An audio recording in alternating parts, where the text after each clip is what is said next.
Ang programang ito ay rated SPG. Striktong patnubay at gabay ng magulang ang kailangan. Maaaring may masiselang tema, lengguwahe, karahasan, sexual, horror o droga na hindi angkop sa mga bata. Sa mga plano ni Annalyn ay dito niya na naisipan na konsabuhin itong si Dr. Lindon. Dito na nga niya ginawa ang pagkikita ng kanyang ina't ama na kung saan nagbabanding silang tatlo. Dito na nga na first time naranasan ni Annalyn na mabuo ang kanyang pamilya.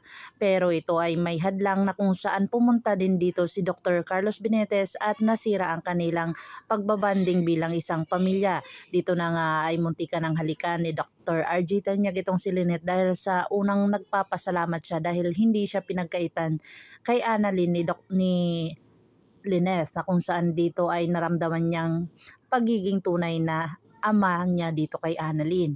At bad trip si Annalyn dahil sa hindi niya gusto ang ginawa ni Dr. Carlos Benitez, nakisali pa doon sa kanila. Sinabi niya dito sa kanyang ama na dapat hindi muna pinayagan na si Dr. Carlos Benitez ay sumali sa atin dahil family bonding iyon.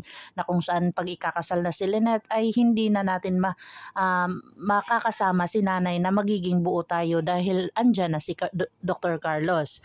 Kaya nga pinaintindi na lang ni Dr. RJ Tanyag sa kanyang anak na si Annalyn na hayaan na lang niya na kung saan wala naman silang magagawa at ando na yun. Magsaya na lang sila kung saan dito na sinabi ni Annalyn sa kanyang nanay at kay Dr. Carlos Benitez na invited din ang kanyang papa na si Dr. RJ Tanyag. Nanginid sa kalaman ni Annalyn na ayaw naman ni Lynette. Sana papuntahin iyon para hindi na ma-offended si Carlos na kung saan nagsiselos nga si Carlos dito kay Dr. RJ Tanyag. Agad naman itong nagsimula ang kanilang engagement party kung saan andun ang kanilang exes ni Lynette, si Michael at saka si Dr. RJ Tanyag na kung saan andun ang present niya ngayon na si Dr. Carlos. Kaya dito na nagkita-kita ang lahat na kung saan masaya sila kay Lynette. Kung saan si Lynette maging masaya ay masaya na din sila.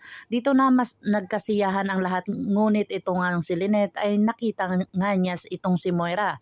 Dito na ay hindi naniwala si Chang Susan at saka si Josa sa kanyang mga nakikita na kung saan hindi talaga nagkakamali si Lynette. Nang nagsimula na ang engagement party, dito na sila nagpasalamat sa lahat ng umattend at dito na nagkadyawa na isang kiss daw. At bago ito nagsimula ay lumabas si Moira at dito na nagpakilala sa lahat at sinira ni Moira ang gabing iyon. Kasi hindi ayaw nga ni Moira na maging masaya si Lynette sa oras ng kanyang kalungkutan. Siya nga ay iiwanan, si Lynette naman ay papakasalan kaya ayaw niyang pumayag na maging masaya si Lynette dito. At pinuntahan siya ni Dr. RJ Tanyag at pinigilan siya dito pero hindi na siya nagpapigil na kung saan may ginawa itong anomalya na kung saan pinaputok niya dito. Pero hindi naman yun bomba, para ito ay parang ginawa niya lang katatawanan at ginawa niya lang, tinakot niya lang ang mga taong andun. Dito na nga abangan natin ang mga susunod pa na episode na ito, ang Abot Kamay na Pangarap. Ano kaya ang mangyayari kay Moira na kung saan ginulo niya ang engagement party ni Dr. Carlos Benitez and ni Lynette. Kung bago lang po kayo sa akin channel, please like, share, and subscribe para ma-update po kayo sa mga susunod pa. Yun lamang po at maraming salamat.